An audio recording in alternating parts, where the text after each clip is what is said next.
Pessoal, muito bem. A gente vai deixar aqui suspenso um pouquinho esse debate sobre esse pacote, mas a gente vai falar de outro tema importante, que é essa investigação da Polícia Federal contra o ex-presidente Jair Bolsonaro, mostrando ali, né, as ligações ali durante aquele resto de mandato e os primeiros dias de 2023.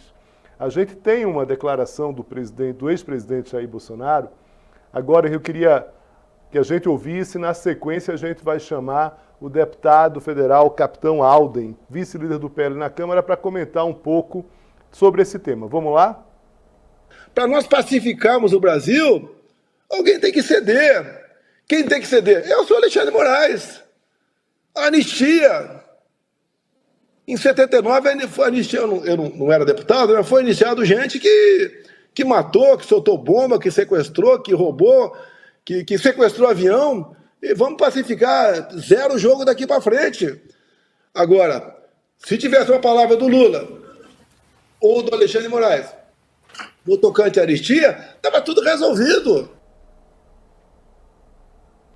Vamos lá.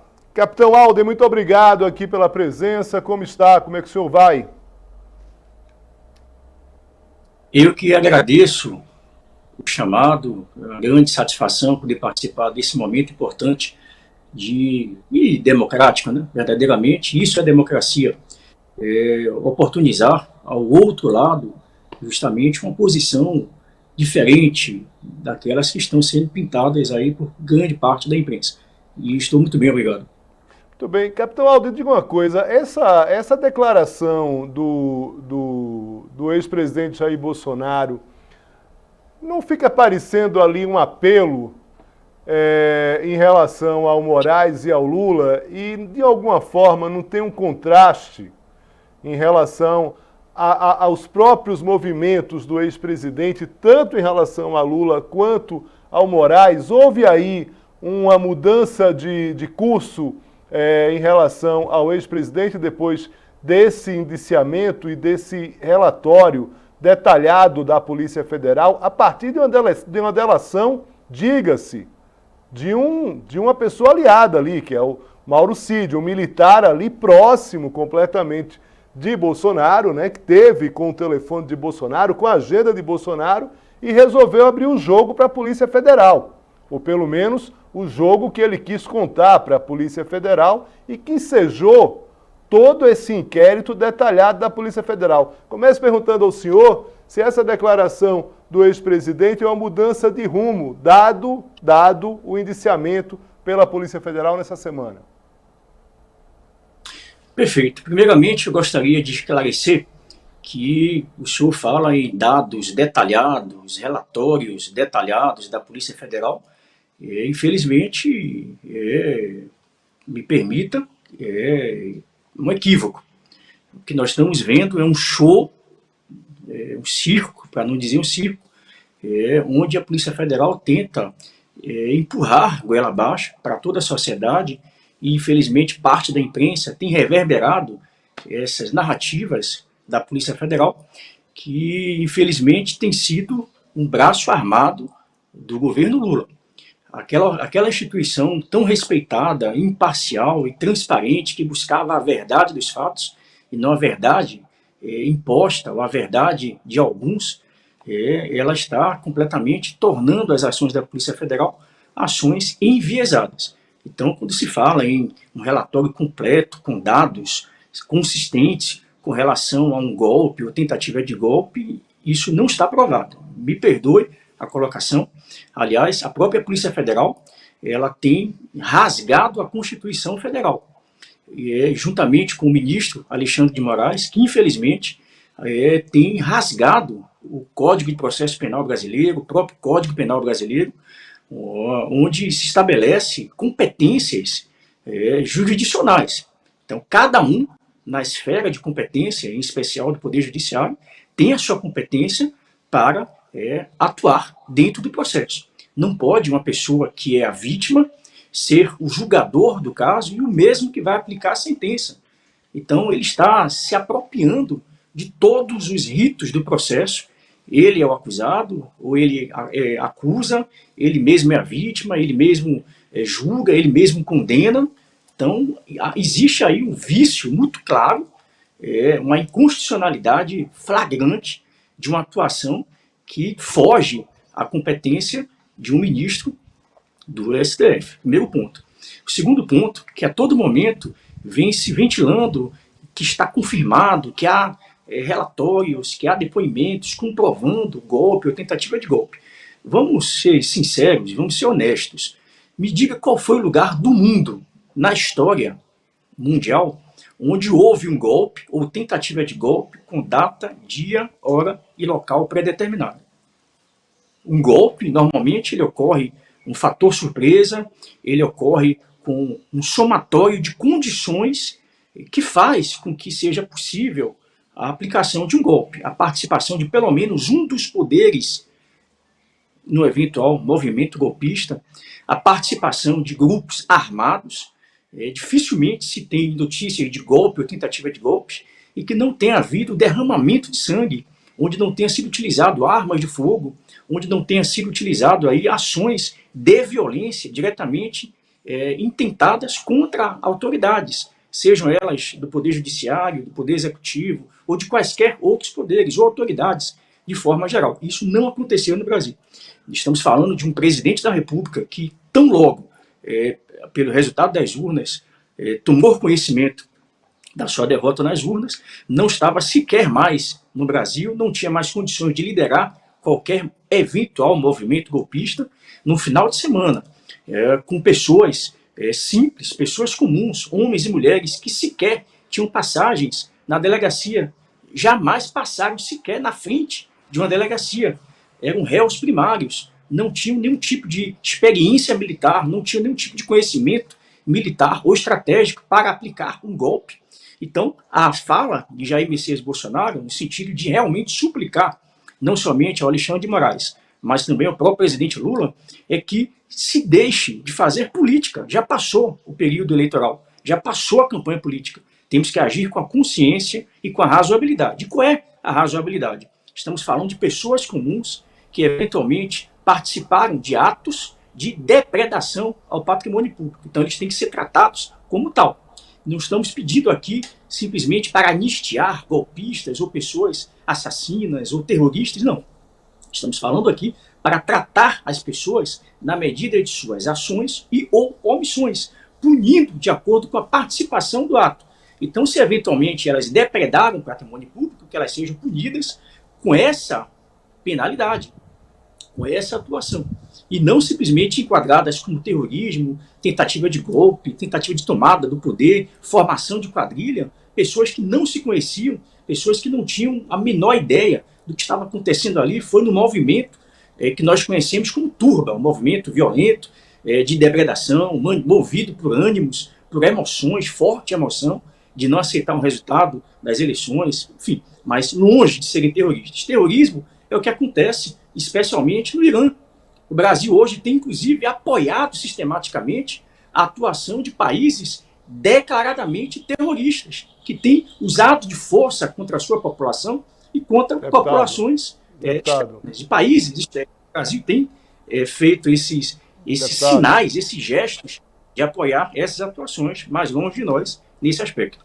Deputado, um dos pontos desse relatório da Polícia Federal é que o ex-presidente Jair Bolsonaro, a partir do questionamento do sistema eleitoral brasileiro e das urnas brasileiras, estimulou esse movimento. Isso está no relatório e mostra que o relatório aponta ele como um dos líderes. Ontem, conversando com militares aqui em Brasília, fica claro ali que para vários militares graduados, e também a partir da própria condenação do STF, dessas pessoas que depredaram, que entraram nas instalações públicas brasileiras, que estiveram reunidas num quartel, na frente de um quartel, durante alguns dias, alguns meses, em 2022, e que avançaram contra prédios do Supremo, do Legislativo e do Executivo. E quebraram objetos e tudo mais. Esses militares que acompanham esses movimentos acreditam que Bolsonaro vai ter uma pena pelos crimes ali de indiciamento. Um detalhe aqui que é importante, esse relatório da Polícia Federal é um indiciamento, né? Na prática, ele não tem nenhuma condenação. Esse relatório ele vai já foi para o Ministério Público, que pode eventualmente fazer a denúncia. O que se imagina em Brasília é que essa denúncia será feita pelo Procurador-Geral da República, que vai voltar para o STF, que aí sim, dentro de um plenário, pode condenar o ex-presidente Jair Bolsonaro. Os cálculos de algumas pessoas que a gente também conversou é de uma pena que pode chegar a 25 anos. É claro que aí você tem uma série de aspectos, inclusive a própria idade, o ex-presidente vai fazer 70 anos em março do ano que vem, isso pode atenuar, também tem as próprias progressões de regime. Mas alguns militares com os quais eu conversei ontem acreditam na prisão do ex-presidente Jair Bolsonaro. Inclusive, o próprio ex-presidente Bolsonaro chegou a falar de uma ida para a embaixada, enfim, dentro de uma daquelas entrevistas. Vocês do PL acreditam que essa prisão ela pode vir a acontecer? Olha, como eu disse e repito, não há elementos comprobatórios que associem o presidente Bolsonaro a esses fatos. Se assim fosse, condenar uma pessoa por ilações, pela palavra ou pela omissão em determinado momento, então o que falar do presidente Lula? Ele a todo momento não fala em pacificação, ele fala em polarização. Inclusive o rapaz que se explodiu com fogo de artifício, ele deixou claro, inclusive, em uma das suas mensagens, que ele era contrário, estava cansado da polarização. Ele se mostrou contrário não somente a Jair Messias Bolsonaro, como também se mostrou contrário ao próprio Lula. E ele mesmo disse que estava cansado da polarização. Deputado, essa pessoa era afiliada ao PL, deputado. Gentileza, já eu termino. Então, só estou linkando um fato a uma fala sua. Eu estou falando só porque essa pessoa era afiliada ao partido do senhor. Por que eu estou citando esse fato? Porque você está apontando que o relatório da Polícia Federal indica que Bolsonaro, de uma forma direta ou indireta, instigou pessoas a ocupar aqueles espaços públicos, que é um direito público, é um direito constitucional de reunião, de forma lícita, de forma pacífica, é um direito constitucional. Primeiro ponto. Se nós formos acusar Jair Messias Bolsonaro, imputando a ele a incitação a quaisquer atos, então vamos imputar também o Lula. Porque ele disse, inclusive, que as militâncias dele deveriam ir para a frente das casas de parlamentares, deveriam admoestar os seus parentes, as suas famílias. Inclusive, recentemente, foi publicado por todos os jornais do Brasil uma louca, uma doente mental, só pode, instigando, inclusive, o sequestro de deputados do PL, em razão de votar contra ou a favor a determinado projeto. Então, esse estímulo dessa pessoa, eu poderia associar que essa atuação dela, esta possível ação dela, incitação à violência, a um crime praticado contra autoridades públicas e deputados federais do PL, eu poderia também colocar na conta do presidente Lula, que falou o tempo inteiro em polarização, tem que polarizar, tem que ir na casa do parlamentar. Então, se for para apontar Jair Messias Bolsonaro como o possível autor intelectual ou mandante disso, então temos várias outras questões que poderiam ser atribuídas ao Lula. Eu vou citar aqui o exemplo de 2014. O senhor falou aqui que várias pessoas invadiram, depedraram o patrimônio público em 2014. O MST tocou fogo, literalmente, em Brasília, no Ministério da Agricultura. Nenhum deles foram indiciados, nenhum deles foram chamados de terroristas, nenhum deles foram condenados a 10, 15, 20 anos de prisão. Aí você quer pegar jovens, pessoas, mulheres, homens e mulheres, réus primários, que sequer foram condenados por quaisquer ato de violência e serem punidos com 10, 15, 20 anos e associar a Bolsonaro uma pena simplesmente porque teria incitado ou teria se omitido em razão de pessoas terem se manifestado de forma legal, de forma correta e dentro da Constituição Federal. Digo e repito, não queremos a impunidade daqueles que eventualmente praticaram atos de depredação. Se eles forem punidos, eles deverão ser punidos de acordo com suas ações ou omissões e com provas. Eu estive dentro da Papuda e dentro da Colmeia. Logo uma semana depois dos atos de 8 de janeiro, eu fui o primeiro parlamentar do Brasil a entrar na Papuda e na Colmeia. Eu conversei com diversos brasileiros que foram presos. Sabe o que foi que eu vi lá, pessoalmente? Advogados que não tiveram acesso aos autos do processo, que sequer tinham denúncias, advogados que não puderam acompanhar os seus clientes, advogados que não puderam fazer a sua defesa oral para defender o seu cliente lá dentro, processos que foram copiados e colados, todos não tiveram o respectivo processo legal obedecido. A lei fala em individualização da pena. Você tem que ser punido de acordo com suas ações ou omissões. O que foi que fez? Isso ficou público e notório. O Alexandre de Moraes e seus assessores, juízes, disseram, não, pegue aqui qualquer coisa que vamos enquadrar aqui, vamos encontrar um enquadramento, vamos encontrar alguma coisa para poder enquadrar esses infelizes. Então, é dessa forma que se faz justiça.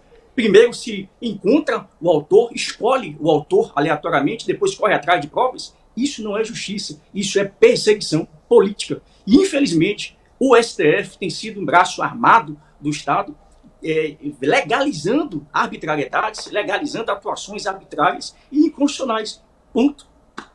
Muito bem. Deputado, agradeço muito aqui pela presença, espero reencontrá-lo aqui para que a gente consiga continuar esse debate. Deputado Capitão Aldo, deputado federal, vice-líder do PL na Câmara, um forte abraço para o senhor e até a próxima. Boa sexta-feira, bom final de semana. Eu que agradeço, um forte abraço, fiquem com Deus. Muito bem, pessoal, agora a gente vai conversar. Leandro Gabiati já está com a gente na linha, não? Vamos lá, Leandro Gabiati, cientista político, mestre em ciência política pela UNB e doutor em ciências sociais pela UNB. Leandro Gabiati, vamos lá, tá tudo bem com você? Grande Leo Cavalcante, um prazer falar contigo nessa sexta-feira economicamente agitada, com dólar acima de 6, com medidas econômicas chegando ao Congresso. Para variar, a gente terá um encerramento de ano bastante movimentado, né, aqui em Brasília, normal. A gente teve, são anos recentes, anos muito quentes, né? 2022, no encerramento, tivemos invasão da Polícia Federal, que não foi citado aqui na entrevista com o deputado, em um caminhão-tanque que estava ali para cometer um ato dentro do aeroporto. Logo depois, cerca de um mês depois, uma invasão ao Congresso Nacional. Mas, Leandro, estou aqui para falar um pouco sobre essa questão do Bolsonaro, esse personagem que é um personagem que tem uma cesta de votos, efetivamente, é inegável isso, é um nome forte da oposição, a gente sabe da importância de Bolsonaro para boa parte dos eleitores brasileiros. Bolsonaro, por pouco, não foi eleito em 2022, na verdade foi uma disputa muito acirrada com o presidente eleito Lula, mas agora tem uma dificuldade, está inelegível, não disputa as eleições de 2026, a preço de hoje. Chegou a dizer em jornais estrangeiros que espera que Trump o ajude a retomar o poder, né? Imagine-se tal coisa. E também, de alguma forma, agora começa a se falar nos circuitos políticos algo que não se falava, que é uma prisão do ex-presidente quando esse processo ele for julgado no STF. Vale a pena, Leandro, pensar o seguinte, esse cabo eleitoral de um político da direita, seja o Tarcísio ou outra pessoa, ele vale postando nas redes, acompanhando a pessoa em determinados comícios, participando daquele apoio mais próximo daquele político. Se Bolsonaro eventualmente for preso, e essa hipótese não é uma hipótese malucada, dado esse relatório da Polícia Federal, ele vai ter dificuldade. Afinal de contas, ele não vai ter acesso ao telefone, não vai ter acesso às redes sociais e não vai poder se locomover para fazer campanha para um aliado. Dentro desse cenário, Leandro, como é que você analisa aí a política brasileira? Muito obrigado mais uma vez pela presença. Leo, primeiro interessante observar como é que as peças estão se movimentando. Quando a gente repara um pouco alguns meios de comunicação mais alinhados a esse setor conservador da sociedade, eles aceitam, né, e falam de tudo aquilo que você mencionou, exatamente entre final de 2022 e início de 2023, como golpe, né? ou seja, eles concebem, inclusive, nas manchetes ou capas de revistas, essa hipótese, de fato, de que foi uma tentativa de golpe. Acho que fica muito difícil, de fato, negar isso, né? Agora, obviamente, a gente estava vendo aqui, legitimamente, o deputado Capitão Alden defender uma hipótese contrária, uma leitura diferente, de entender que não houve tentativa de golpe, de que o ex-presidente Bolsonaro não esteve envolvido, faz parte. Agora, tem uma questão, um relatório da Polícia Federal foi construído ao longo dos 2 últimos anos, bastante contundente nas provas, logicamente. E aqui, quando a gente fala do relatório, não estamos tomando parte, não, simplesmente descrevendo alguns fatos. Provavelmente a PGR vai aceitar esse relatório, o Bolsonaro virará réu e o Supremo terá que julgar. Agora, para mim, o grande ponto aqui, Leo Cavalcante, é esse apelo que o Bolsonaro fez, acho que foi hoje, né, uma entrevista de uma revista, a Revista Oeste, né, ele apelando para uma anistia que ele aponta para os envolvidos, né, dos atos violentos do dia 8 de janeiro de 2023, mas que logicamente inclui também ele em todo esse movimento. A questão, e aqui um detalhe importante, Leo, que a gente observa, é que o Bolsonaro hoje não tem condição política ou não tem a força política suficiente para pedir essa possibilidade de anistia. Ou seja, e você menciona muito bem, isso aqui não quer dizer que o Bolsonaro tenha um poder político eleitoral considerável, né?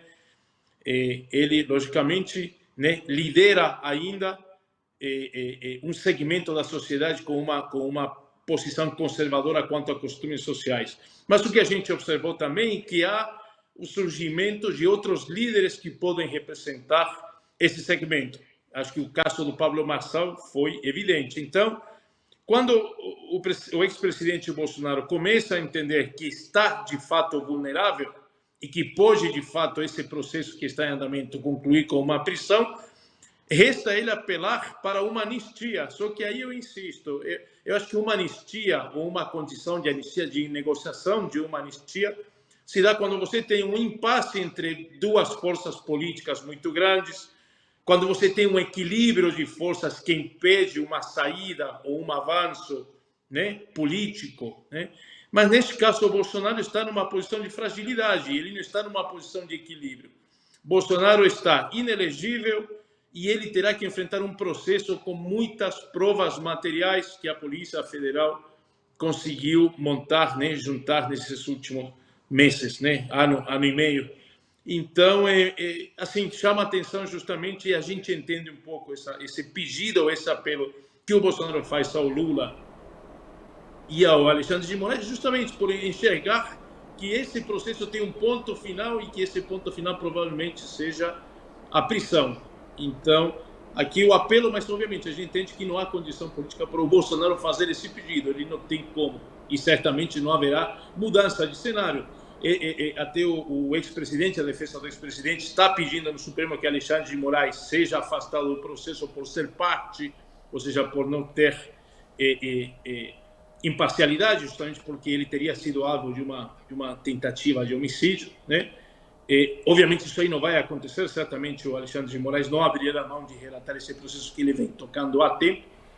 Então, tudo aponta, né, nesse processo que corre na justiça de conclusão com a prisão do ex-presidente Bolsonaro. O apelo à anistia é justamente um apelo, parece mais uma tentativa, assim, um último recurso que uma figura política como o Bolsonaro está tentando para tentar sair desse canto no qual ele está encurralado. Muito bem. Leandro Gabiati, muito obrigado aqui pela presença. Ótima sexta-feira para você. Interrompemos aqui os trabalhos do Gabiati, que eu bem sei nas sextas-feiras à tarde o nível de trabalho, e agradeço aqui a presença, Leandro. Forte abraço para você. Brasília não para. Grande abraço, Leo.